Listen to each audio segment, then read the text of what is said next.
Well, hello YouTube, it's Monday. The weather's just boiling hot and I picked up a film yesterday, Soylent Green on Blu-ray. I've not seen this in years. It's like a dystopian future in the year 2022. I remember seeing this as a kid on BBC one night, and it really freaked me out because I kept looking at parents thinking, is this going to happen? And now that we're in 2018, it does make you wonder. Well, I don't think it will, because I've got faith in the human race, and I hope we can turn things around, but I don't know at the moment with politics. But like I said, I'm non-political. I keep that to myself until a certain time. But it does show an interesting message for the future. The opening credits, this nice music, and it's showing the progression of mankind, and it gets faster and darker, and waste and population, and it sort of freaks you out a bit, you know, because we've got a 7 billion population now. 40 million people living in New York. I mean, good God, I don't know how many people in that movie be living in London. I mean, London's overcrowded now. Not in a bad way, it's just a lot of people here. But it is a capital city, so you expect that. But what they brought in, I mean, there's people huddled living in staircases, people live in abandoned cars just to live somewhere, there's no space. And obviously it's like you've got the rich elite people, them that run the Soylent Corporation, other businesses and senators, they all live in the nice part of town. And there's no morals in society, everybody's just dog eat dog basically. And of course the police and certain things have to deal with society. I mean, he's in 24 hours, Chuck's character has been 146 murders. Not very few will get solved.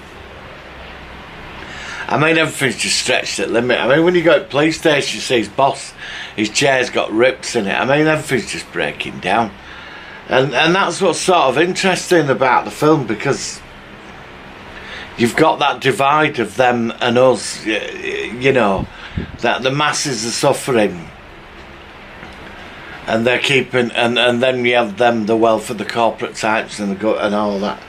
They're sort of keeping all this sort of secret because they know the truth. And I think this corporate leader finds out, he's on the board, he finds out what's been going on and he can't handle it. Goes to church and makes a confession, and the vicar goes mad because well, we all know the twist that, you know, Soylent Green is people and the world's dying, you know, because there's no plankton left. It's meant to be plankton ships, and they're creating these biscuits for people to eat, but they're not good enough. I mean, for a jam, a tub of jam is $150, and beef probably runs into thousands of dollars just for a slab of beef, you know. And it really goes into this. There's like this, you see, with Charlton Heston, Chuck, I know he became quite right-wing, didn't he, later on in his life with his views. Well, he didn't, it's what he believed, there's nothing wrong with that. He was at NRA and all this, and well, that's up to him.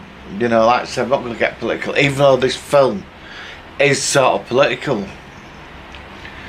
But he's played these amazing characters, haven't they? Like iconic characters. I mean, like first there were Moses, and then there were Taylor, and then there were the dude off Omega. Is it Omega Man?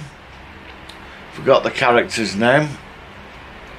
And Soylent Green, and he played these like amazing parts of these dystopian type worlds, you know, in the future, like Omega Man, which I will review. I love Omega Man, and Soylent Green's up there with them classic, beautiful 1970s type science fiction movies.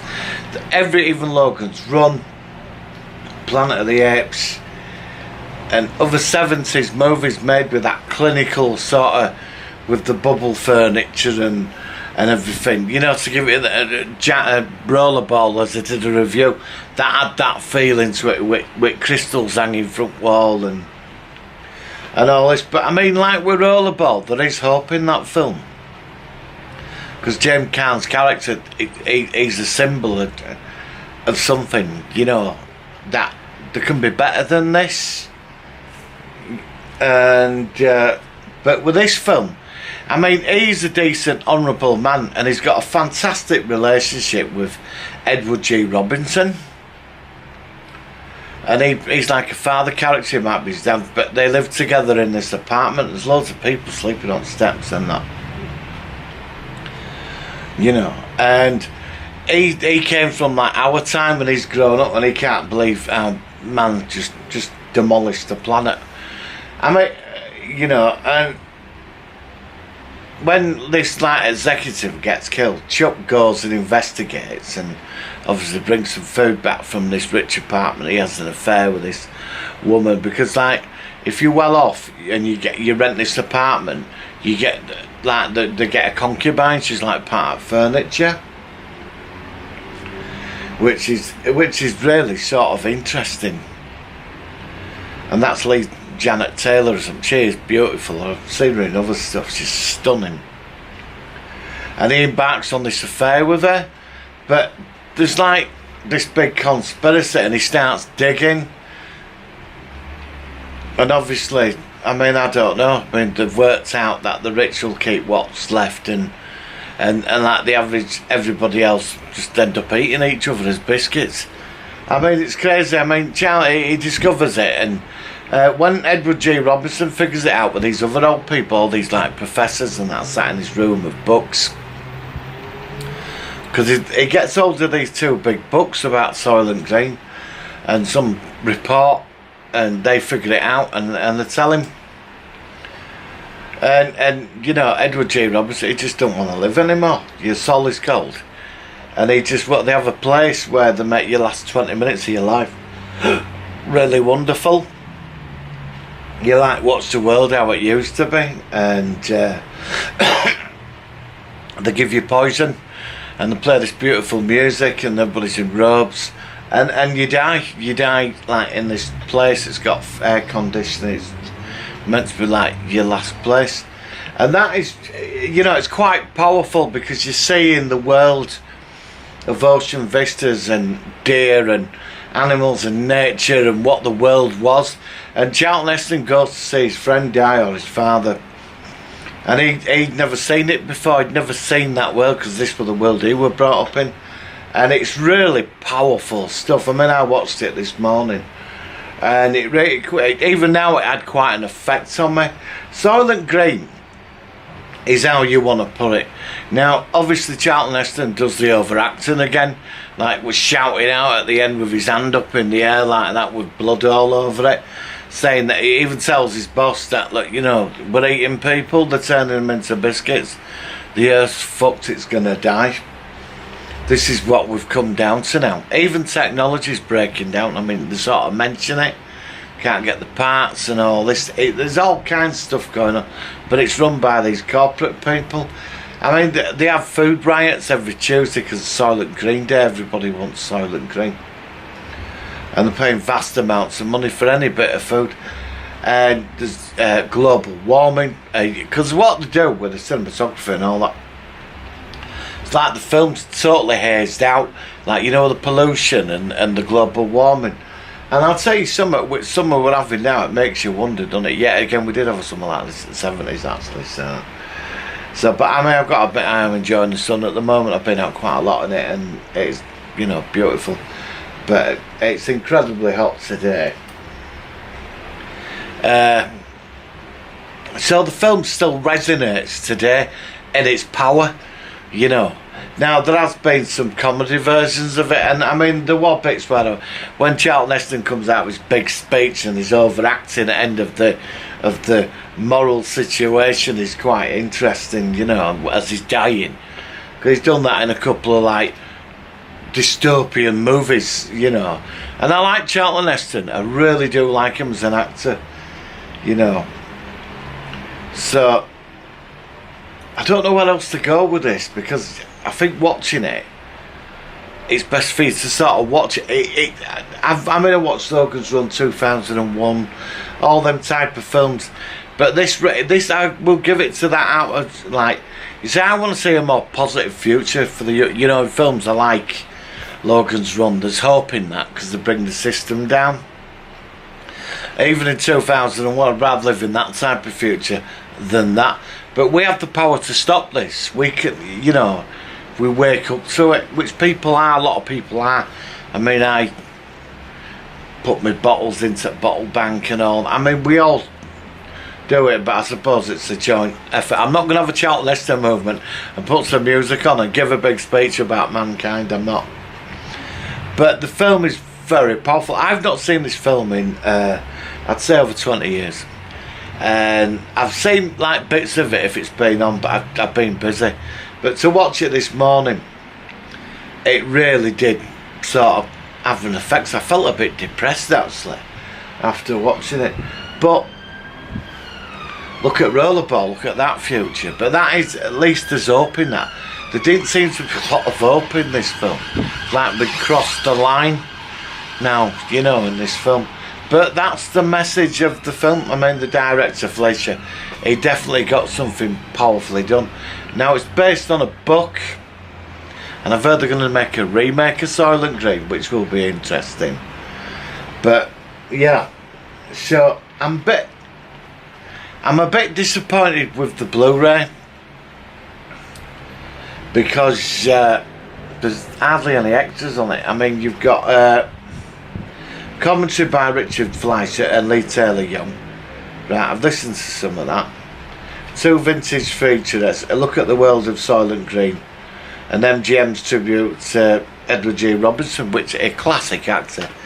But this was his 101st, done 101 films or something. But yeah, it is a film, and I do recommend it, but you're not going to come out feeling positive at the end of this. I was laughing, because I thought he died on a conveyor belt last time I saw it, and he didn't.